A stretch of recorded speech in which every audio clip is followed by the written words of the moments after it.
आगे चलकर संत रामपाल जी महाराज स्कूटर को एक पुली के पास रोक देते। इस पुलिये की खास बात ये थी कि संत रामपाल जी महाराज जी ने इस पुलिये को सिंचाई विभाग में जूनियर इंजीनियर रहते हुए स्वयं बनाया था। क्योंकि ये पूरा क्षेत्र जंगल नुमा था, इसलिए संत रामपाल जी महाराज जी को इस पुलिये पर बैठना बहुत अच्छा लगता था। और नौकरी के दौरान वो इस पुलिये पर बैठ परमात्मा की याद में खो जाया करते। परमात्मा आप जी हम बच्चों के लिए 600 वर्ष पहले एक नानक को धारण कर इस गंदे लोक में 120 वर्ष तक रही। आप जी को गर्म तेल के कढ़ाई में डाला गया, खूनी हाथी से मरवाने की कोशिश की गई, दरिया में डुबोकर मारने की कोशिश की गई। आप जी को बदनाम करने हेतु दुखी चिट्ठी डाली गई।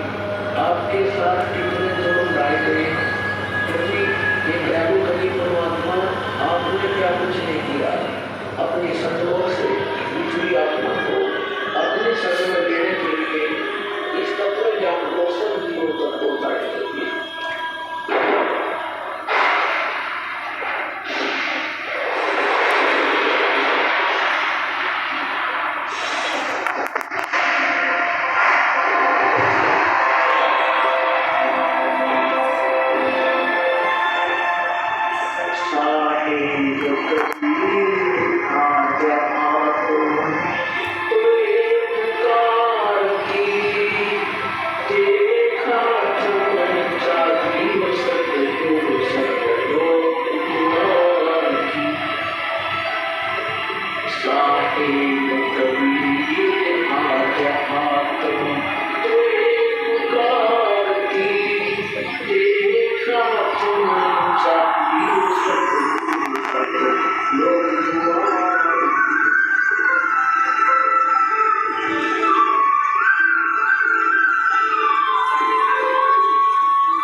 संत रामपाल जी महाराज अपने पढ़ने को बुनियादी विवाद पर बिछा देते हैं और महात्मा जी से बैठने का आग्रह करते हैं।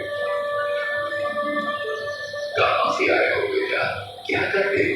पंडित जी, वैसे तो मेरा गांव घराना है, जिला सोनीपत को पड़ता है। अब एक छोटा सा मकान बनाकर रोहतक में रहता हूँ। जूनियर इंजीनियर था, लेकिन अब नौकरी छोड़ दी है।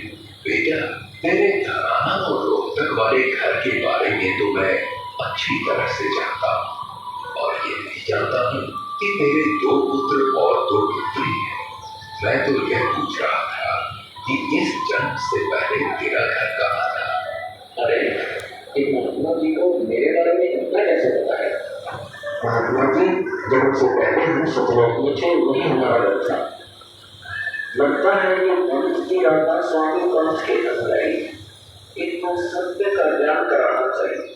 मेरे गुरु जी स्वामी रामदेवानंद जी हैं, मेरे भगवान कबीर देव जी सृष्टि के रचनहार है, वही सतपुरुष है।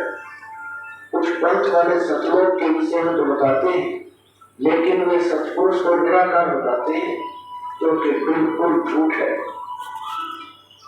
भक्त जी, मैं स्वयं संत गरीबदास जी के पद से जुड़ा हूँ।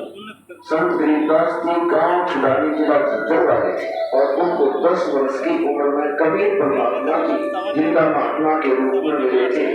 उसके बाद कबीर परमात्मा जी गरीबदास जी की आत्मा को अपने साथ सतलोक ले गए थे और वहाँ की सारी व्यवस्था दिखाकर उन्हें इस धरती पर वापस छोड़ा था। फिर उन्हीं बालक गरीबदास ने सतलोक के बारे में बताया कि ऊपर सतलोक है, वहाँ सारी सुख सुविधाएं उपलब्ध है, सदा बाग है, नर नारी की सृष्टि है। वहीं पर एक कुमट युक्त महल में कबीर परमात्मा जी सिंहासन पर बैठे हुए हैं और वहीं से कबीर परमात्मा जी इस सृष्टि को चला रहे हैं। हम सब वही रहा करते थे, वही हमने जाना है। जो सतलोक में केवल प्रकाश ही प्रकाश बताते हैं, उनका ज्ञान गलत है, वे मोक्ष प्राप्त नहीं कर सकते। भक्त जी उस बालक गरीबदास है। वाणियों के माध्यम से बताया है कि गरीब